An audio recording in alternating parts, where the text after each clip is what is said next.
to tell His Excellency, you are talking about bottoms up.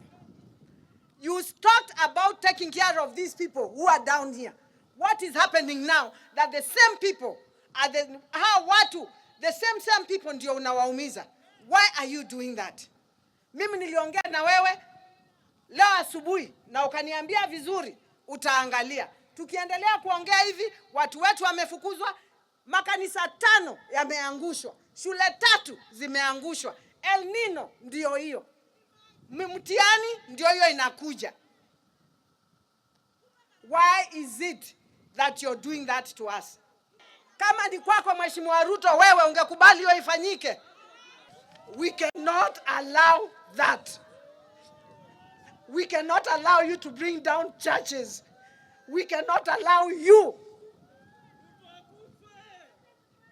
We have thus instructed our lawyers through the office of the county attorney to have the orders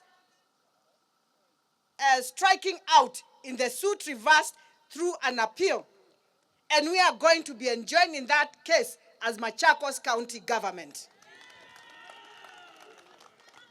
The law allows the county government to be enjoined in court cases where the government has interest. And in East African Portland Cement, we have interest. And this is one of such cases. This will ensure that as government, we can articulate the position of the government and protect the interest of Amimalu, Kenya, for and on behalf of the people of Machakos.